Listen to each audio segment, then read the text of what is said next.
제4차 십자군 전쟁을 시작한 건 바로 이 인물, 교황 인노첸시오 3세였습니다. 인노첸시오 3세는 전쟁 시기였기 때문에 1198년에 30대의 나이에 교황으로 선출되었습니다. 진짜 젊으시다. 교수님, 이 새로운 교황은 왜 또 십자군 전쟁을 일으키려고 하는 거예요? 이 젊은 교황에게는 한 가지 원대한 계획이 있었거든요. 어떤 건지 교황 인노첸시오 3세가 비잔티움 제국의 황제에게 보낸 편지를 규현 씨가 읽어주실래요? 우주의 창조주로서 신은 하늘에 두 개의 큰 빛을 만들어 놓았습니다. 이것은 곧 교황권과 왕권입니다. 달이 태양으로부터 빛을 받는 것처럼 왕은 교황의 권위에서 그 위엄을 얻습니다. 인노첸시오가 뭐라고 무슨 말을 했는지 혹시 이해하시겠어요? 내가 뭐 너에게 빛을 비춰주지 않으면 넌 아무것도 아니다 뭐 이런 거죠. 네, 맞습니다. 황제는 교황보다 아래에 있다고 서열 정리를 확실히 해버린 겁니다. 교황의 인노첸시오 3세는 이처럼 자신이 신의 대리자이고 국가의 통치 권력을 자신의 발 아래 두려 했습니다. 아, 그럼 교황권을 다시 이렇게 세우려고 한 거네요. 네, 신의 대리자를 통해서 국가의 법률과 명령을 내리는 신정 정치를 실현할 야심을 가지고 있었던 것이었죠. 교황의 신정 정치의 계획 중 하나가 바로 예루살렘 재탈환이었습니다. 게다가 1193년 살라딘이 죽은 이후에 이슬람 세력 역시 분열을 다시 갈라졌기 때문에 뛰어난 지도자가 사라지자 교황은 이때가 적기라고 생각했습니다. 근데 교수님 전쟁을 일단 또 하려면 뭐 교황의 힘만으로는 버겁잖아요. 뭐 왕들도 도와줘야 되고 군대도 있어야 되고 할 텐데 네, 뭐 어떻게 어떤 방법을 했나요 이 교황? 여러분들이 왕이라면 그렇게 이번에 교황이 부른다고 또 네 번째인데 또 그렇게 기꺼이 나설 수 있었을까요?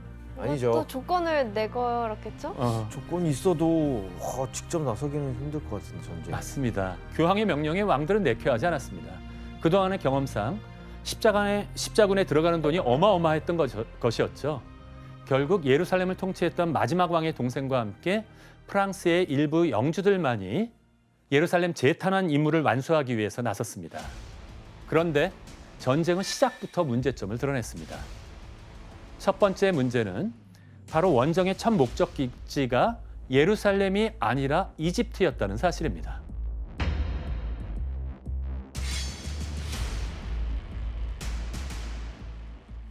뜬금없이 이집트야? 진짜. 지금 십자군의 목적이 예루살렘 되찾는 건데 이집트는 왜 가는 거예요? 왜 이런 계획을 세웠는지 지도를 보면서 한번 설명해 볼까요? 약탈하러 가는 것 같은데.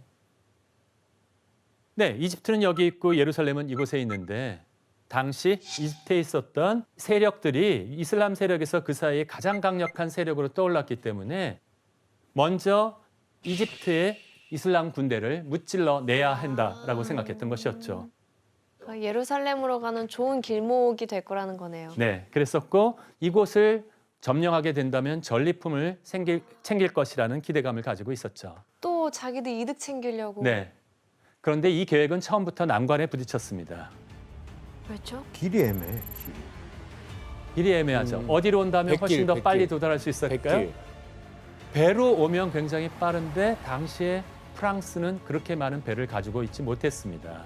이동시킬 만한 배가 없었기 때문에 십자군들은 누구에게 도움을 청해야 했을까요? 해군력이 아주 강한 베네치아? 이탈리아. 이탈리아?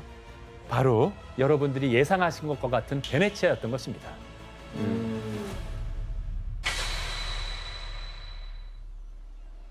당시 베네치아는 아시아와의 무역으로 후추나 보석을 수입해서 유럽에 판매하는 나라였어요. 교수님 베네치아가 그냥 갑자기 그냥 순순히 도와주겠다고 나선 거예요? 자기네들이? 장사꾼들이 그럴 리가 없겠죠.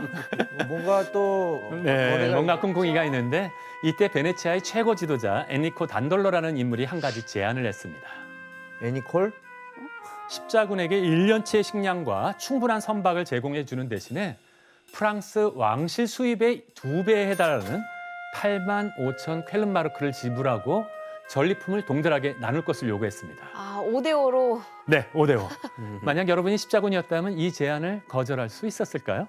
근데 근데 가야 당장 되니까. 급하니까. 당장 돈이 급하잖아요. 네, 맞습니다. 일단 그건 나중에 생각하고 일단 갈 것 같네요. 네, 한시가 급한 십자군은 역시 이 제안을 거절하지 않고 그대로 받아들였습니다. 그런데 배를 통해 이집트로 떠나게 한 그 계획에 또 문제가 생겼습니다. 본래 3만 3천 명 정도 모병할 계획이었는데 출항 날짜에 모인 십자군을 세어보니까 3분의 1밖에 되지 않은 1만 명만 모이게 된 것입니다. 이 숫자를 가지고 십자군이 약속했던 베네치아에게 약속했던 돈을 지불할 수는 없었지요. 이렇게 되면 베네치아가 이 상태에서 배를 그냥 내주면 손해보는 장사 아닐까요? 그렇죠.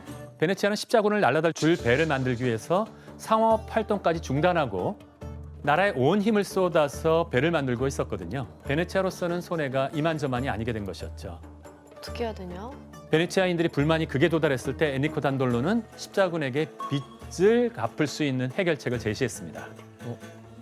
당시 헝가리의 지배를 받는 자라라고 하는 이 도시가 있는데 지금의 크로아티아의 자다르라고 하는 항구 도시입니다. 자라는 베네치아와 번번이 부딪히면서 이 지중해의 무역권을 가지고 다투고 있었는데요. 네. 베네치아에게는 눈의 가시와 같은 존재였습니다. 그런데 엔리코 단돌로는 자라를 굴복시키는 전쟁을 십자군이 도와준다면 채무 기간을 연장해 주겠다라고 제안해 온 것이었습니다. 이 자라라고 하는 도시는 헝가리에 속해 있는 도시였고요. 그렇기 때문에 같은 기독교를 믿고 있는 땅이어서 이곳을 쳐들어가는 데는 꺼리낌을 가지고 있었던 것입니다. 같은 편이니까. 당연히. 네, 이때 여러분이 십자군이라면 어떤 결정을 내렸을 것 같으세요? 베네치아를 치죠. 저라면 아무리 봐도 지원 씨가 계셨으면 십자군의 모습은 완전히 달라졌을 텐데 당시에 4차 십자군에는 그렇게 뛰어난 지도자는 없었던 것 같습니다. 근데 이 십자군 원정이 이미 본래의 목적에서 많이 변질됐잖아요. 네. 그러니까 사리사욕을 위해서라면 자라를 침공했을 것 같아요. 네, 맞습니다. 혜성 씨의 말씀대로 십자군은 놀랍게도 베네치아의 제안을 받아들였습니다. 빚을 갚지 않으면 십자군은 이집트는커녕 바다에 한 발짝도 내디지 못한 상황 통해서 되돌아가야 될 텐데 전쟁에 나갈 배는 없지, 배를 타려면 빚은 갚아야지, 병사들은 불만을 가지고 있지, 결국 기독교 국가를 침공할 수밖에 없게 된 것이었습니다.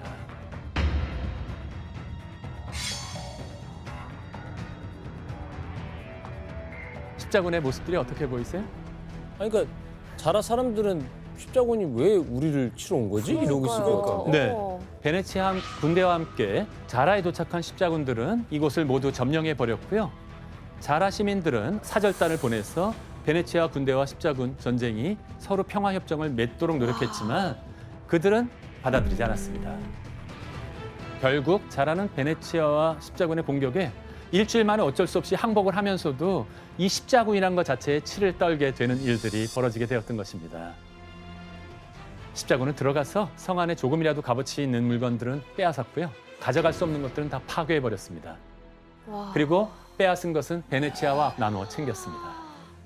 그러면 그 빚을 갚으려고 그 같은 기독교인들을 친 거잖아요. 네, 이거를 뭐 십자군이라고 해야 되나? 뭐 사설 용병이라고 해야 되나요? 이거를? 그러니까 이 4차 십자군 전쟁은 십자군이란 말을 빼야 더 적합할 것 같아요. 그냥 전쟁. 네, 그렇죠. 정말 왜 4차 십자군 전쟁이 가장 수치스럽고 추악한 전쟁이라고 했는지를 아마 이해하실 것 같은데요. 예루살렘을 되찾겠다는 대의 명분을 완전히 잊어버렸고요. 같은 기독교인을 공격하는 최악의 와. 잘못까지 저질렀던 것이었죠. 와. 선생님, 와. 이 교황은 이런 내용을 알고 있었어요? 네, 교황도 뒤늦게 어머. 이 사실을 보고 받았습니다. 이게 말이 어떡해. 돼? 교황은 자신에게 충성을 맹세한 도시 자라도 그랬기 때문에요. 침략한 것에 대해서 참담함과 배신감과 분노를 동시에 느꼈을 것입니다. 결국 교황은 십자군과 베네치아의 파문이라고 하는 강력한 벌을 내렸습니다. 그러면 완전 그럼 무죄 무슨- 사설 용병 됐네 네. 진짜. 그냥 해적이 되는 거잖아요. 그렇게 끝까지 놔뒀으면 해적이 되는 것인데 네. 교황의 욕심이 그만 나중에 이 파문을 철회하게 만들었습니다. 십자군 지휘관들이 재빨리 사절을 보내서 교황한테 용서를 구하니까 교황은 십자군의 파문은 거두어들였습니다. 누구만 계속 파문 상태에 있었다? 베네치아? 베네치아는 파문 상태였지만 네가 십자군을 도와주니까 원정길을 계속해서 가라는 것은 허락해 주었던 것이었죠. 교황 인노체시우스 3세 역시 정의와 올바름보다는 예루살렘 탈환에만 몰두해 있었던 것이었습니다. 이것만 해도 충분히 충격적일 텐데 이게 끝이 아닙니다. 그런데 이때 십자군은 또 하나의 제안을 받게 되는데 그 제안은 바로 또 다른 기독교 국가인 비잔티움 제국을 쳐달라는 요청이었습니다. 뭐 이게 뭔 얘기예요? 뭐야 이거 기독교인과 기독교인의 점점 상상 이상의 일이 전쟁이에요? 벌어지고 있죠. 이 제안을 한 인물은 바로 비잔티움 제국에서 도망친 전 황태자 알렉시우스 4세 앙겔로스라는 인물이었습니다. 알렉시우스? 저분은 왜 저런 제안을 한 거예요? 왜 십자군한테? 이게 사실은 이제 알렉시우스 4세, 저 그림에서 보이는 4세의 아버지가 이제 왕이었죠. 비잔틴의 황제였는데 쿠데타를 맞게 돼요. 큰아버지한테. 그 왕의 자리를 이제 빼앗기게 되는데 그러다 보니까 조카가 이제 알렉시우스 4세가 되겠죠. 그 4세를 추방해 버립니다. 감옥에 가둬버려요. 근데 이 저 알렉시우스 4세가 우여곡절 끝에 그 감옥을 빠져나옵니다. 빠져나와서 비잔틴 제국 콘스탄티노플을 다시 되찾아야 되는 상황에 처한 거죠. 네, 그래가지고 도움을 요청하고 십자군은 그것을 또 받아들이게 쉽 십자군은 이집트 안 갑니까? 네. 와. 교수님 그러면 정확히 어떤 제안을 했길래 십자군이 이걸 받아들인 거예요? 네, 알렉시우스 4세는 비잔티움 제국의 콘스탄티노플을 십자군이 공격해서 자신의 황위를 되찾아준다면 그 대가로 군대를 내주고 십자군 전쟁에 참여하겠다고 했습니다. 게다가 성지에 비잔티움 제국의 기사를 상주시키고 십자군에게 은화 20만 마르크를 지불해 주겠다고 했죠. 결정적으로 동서로 분열되는 동방교회의 대표주자인 콘스탄티노플 교회를 서방교회의 수장인 교황에게 복종시키겠다라고까지 약속을 했던 것입니다. 그러면은 좋아할 수 있겠다, 교황이. 물론 반대 세력의 이탈도 있었어요. 이것은 도대체 안 되겠다, 양심상. 하지만 다수의 십자군은 이 제안을 받아들였습니다. 처음 십자군 전쟁을 시작하게 된 계기였던 비잔티움 제국을 이번에는 십자군이 역으로 치기로 한 것입니다. 와 이슬람 교도들도 되게 웃겼겠다 이 상황이.